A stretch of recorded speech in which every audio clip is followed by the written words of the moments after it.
brought to you by V-Guard, prepared by Sensodyne and Women. Blue Zebra. રાજકોટમાં લેવા પાટીદાર અંગેની viral પત્રિકા કાંડમાં નવો વળાંક. ભાજપે આરોપીઓના સીસીટીવી ફૂટેજ જાહેર કર્યા. આરોપીઓ ઘરે ઘરે ફરી પત્રિકાનું વિતરણ કરતા હોવાના દ્રશ્યો. પત્રિકા વહેંચનારાઓ કોંગ્રેસના કાર્યકર હોવાનો દાવો. મુખ્યપ્રધાન ભૂપેન્દ્ર પટેલે મોરબીમાં કર્યો પ્રચાર. કચ્છ મોરબીના ઉમેદવાર વિનોદ ચાવડાના સમર્થનમાં સભા સંબોધી. સીએમ ભૂપેન્દ્ર પટેલે ભાજપ સરકારે કરેલા કામો અંગે સભામાં કરી ચર્ચા. केसरिया थी मन जोगी थयू रे दिल झूमे जुओ मत मस्त थयू रे केसरिया थी मन जोगी थयू रे हर पल मनाओ केसरी त्योहार विमल बोलो जुबान केसरी. પોરબંદરમાં ભાજપના મનસુખ માંડવિયાના પ્રચારમાં અભિનેત્રી રૂપાલી ગાંગુલી પણ જોડાઈ. રોડ શોમાં માંડવિયા વતી લોકો પાસે મત માંગ્યા. રૂપાલીને જોવા મોટી સંખ્યામાં લોકો ઉમટ્યા.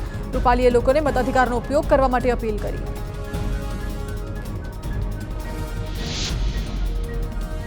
પોરબંદરના ગ્રામ્ય વિસ્તારમાં મનસુખ માંડવિયાએ પ્રભાત ફેરી કરી. વહેલી સવારે ગામડાઓમાં ગ્રામજનો સાથે ભજન ગાઈ પ્રભાત ફેરી દ્વારા પ્રચાર કર્યો. વર્ષો જૂની ભારતીય પરંપરાને અનુસરી મનસુખ માંડવિયાએ ગ્રામ્ય વિસ્તારમાં પ્રચાર કર્યો. પ્રભાત ફેરી દ્વારા લોકો સાથે સંકળાવવાનો અને સંવાદ કરવાનો મોકો મળ્યાનું પણ જણાવ્યું. આણંદમાં ભાજપના ઉમેદવારની ભવ્ય બાઇક રેલી. ભાજપની બાઇક રેલીમાં મોટી સંખ્યામાં કાર અને બાઇક સવારો જોડાયા. ભાજપના ઉમેદવાર મિતેશ પટેલના સમર્થનમાં યોજાઈ બાઇક રેલી. સ્થાનિક ધારાસભ્ય સહિત સંગઠનના આગેવાનો અને હોદ્દેદારો જોડાયા. બનાસકાંઠાના ભાજપના ઉમેદવાર રેખા ચૌધરીએ રોડ શો દ્વારા કર્યું શક્તિ પ્રદર્શન. રેખા ચૌધરીના રોડ શોમાં બુલડોઝરથી તેમનું સ્વાગત કરવામાં આવ્યું. હવે બુલડોઝર પણ ચૂંટણી પ્રચારનું માધ્યમ બન્યું. મહેસાણાના વિસનગર શહેરમાં ભાજપ ઉમેદવારની મહાવિજય રેલી. આરોગ્ય પ્રધાન ઋષિકેશ પટેલના મત વિસ્તારમાં મહાવિજય રેલી. રેલીમાં ઋષિકેશ પટેલ, ઉમેદવાર હરિભાઈ પટેલ સહિત અનેક આગેવાનો જોડાયા. 33થી વધુ જગ્યાએથી રેલી થઈ હતી પસાર.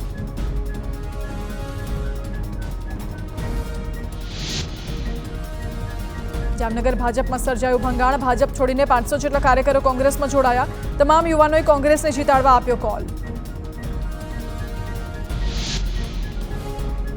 ધોલેરાના જિલ્લા પંચાયત કોંગ્રેસના પૂર્વ સભ્યો અને તાલુકાના અનેક આગેવાનો જોડાયા ભાજપમાં. ધોલેરાના 35 આગેવાનો ભાજપમાં જોડાયા. પ્રદેશ અધ્યક્ષના હસ્તે ખેસ પહેરાવી કરાયા સામેલ.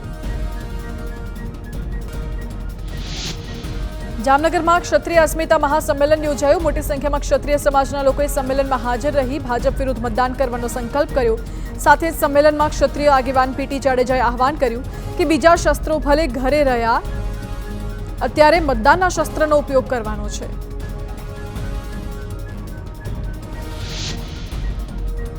સંમેલનમાં હરપાલસિંહ ચુડાસમાએ જામ સાહેબ સામે નારાજગી વ્યક્ત કરી. સંમેલનને સંબોધતા સમયે વડાપ્રધાન નરેન્દ્ર મોદીને પાઘડી પહેરાવવાને લઈ નિવેદન આપ્યું. કહ્યું કે પાઘડી પહેરાવવાના કારણે ક્ષત્રિયોમાં રોષ છે. જામ સાહેબે દુશ્મનને પાઘડી પહેરાવ્યાનો પણ આક્ષેપ.